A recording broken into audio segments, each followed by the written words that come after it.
Hi, I'm Dr. Terrence Lee. We're going to talk about how to get pregnant. Now, when you ask that question to the average high school kid, you're probably going to be greeted with some giggling and answer of, well, it's obvious. The way to get pregnant is to just have sex, and that's where babies come from.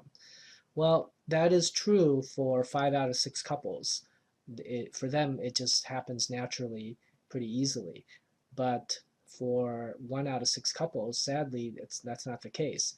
And so the majority of people are insensitive to what infertility couples suffer, and that they actually have to think about, why it's not happening and think of what they can do. So let's um, let's start by answering this question. Let me ask you this. What are the different ways to get pregnant? You can think about that.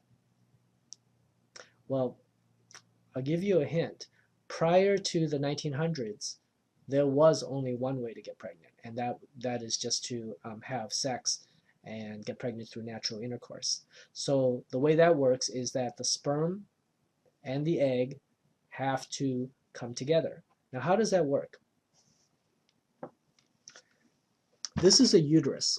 Okay, this is a model of a uterus. It's a fairly abnormal uterus. There are a few fibroids in it and all that, but it will serve nicely for this demonstration. So these are the ovaries right here. These are what contain the eggs, and every month a woman will release eggs, and when they release, they come out of the ovaries, and then they get into the fallopian tubes. So they come out of the ovaries and they get sucked into the fallopian tubes. So they're right here at this part of the tube, just waiting patiently for the sperm to show up. Then, at the time of sexual intercourse, sperm are deposited right here in the vagina, and some of them will make their way up to here. Now, how does this work? Well, when the sperm are deposited here in the vagina, 99% of it is wasted. It will just leak out, or it will the sperm will die in the environment of the vagina. The vagina is not very friendly to the sperm. It's an acidic environment. Sperm don't live very well in the vagina. But where they can survive is if they reach here, where the cervix is. That's the cervix. And the cervix makes something called cervical mucus. And the cervical mucus helps keep the sperm alive enough that it can travel through the great barrier of the mucus and then up here into the uterine cavity. Once it reaches the uterine cavity, if it has any strength left at all, it can make it out here into the fallopian tubes. And if there's an egg waiting and they collide with each other, then fertilization takes place. Once fertilization takes place, then the baby, the fertilized embryo, marches down the tube into the uterus, where it implants here and starts growing for the next 9 months and becomes a baby. So that is the real obvious answer, right? So again, I asked you, what are the different ways to get pregnant? Well, one answer is through natural sexual intercourse, but there are at least two other answers that are correct. After the 1900s, technology got advanced to the point of doing something that was fairly low tech, and that is just to deliver the sperm right to where the egg should be waiting. And how does that work? It's done through a process called intrauterine insemination.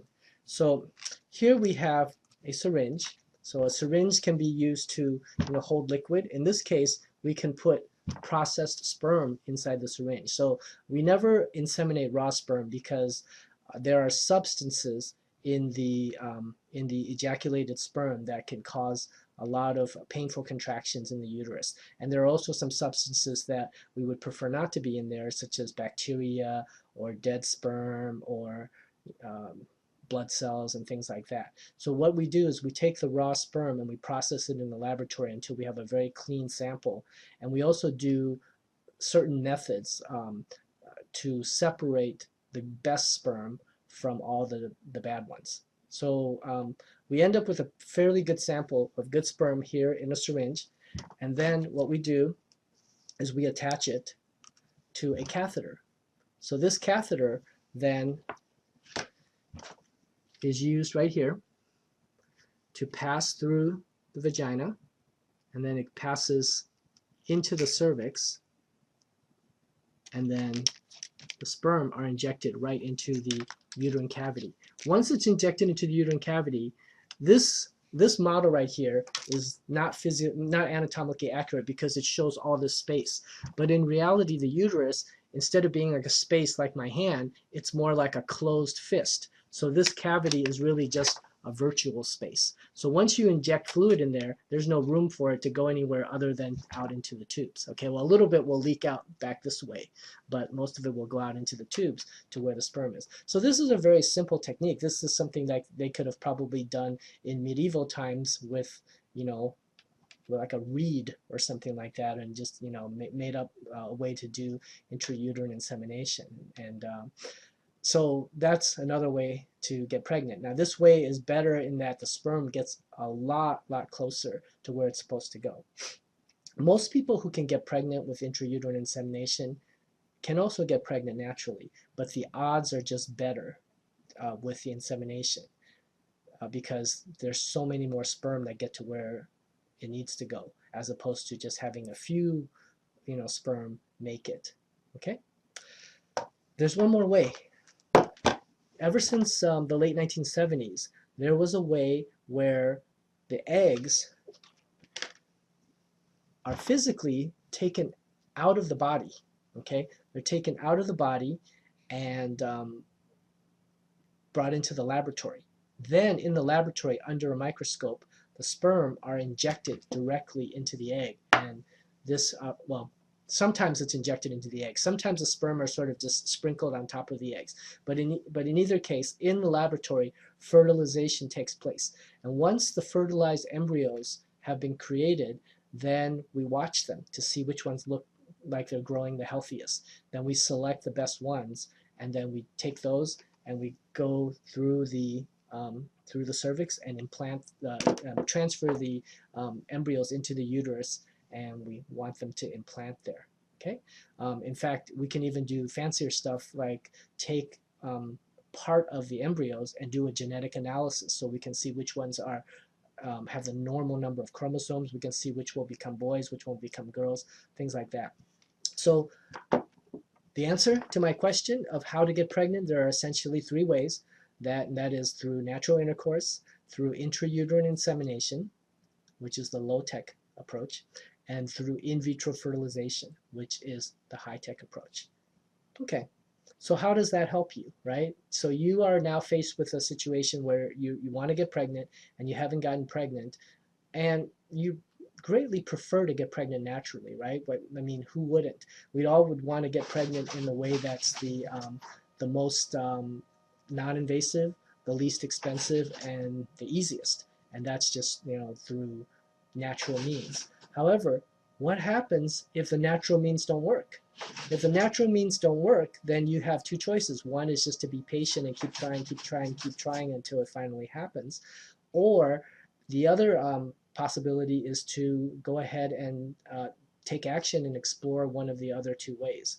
I mean, that's pretty common sense, right? So you either, if something's not working, you can either be patient and keep doing that same thing, or you can explore more powerful, more advanced techniques. So the question becomes, well, how do you know? How do you know when it's time? How do you know when it's time to move up to something greater? And that's something we'll talk about in the next lesson. And I'll give you a hint what the 4 factors are. The 4 factors to take into account would be, how many months have you failed to get pregnant using the way that you're trying right now? Number 2, what is your age? Number 3, do you have any other clues to suspect that there's a specific problem? Okay. And then number 4 is just your own personal choice of just how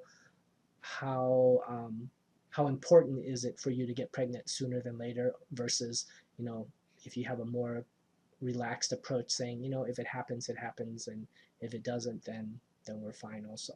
Okay, so I thank you for this time that we spent together, and if you have any more questions, please feel free to visit my websites, and I will see you at the next lesson. Take care.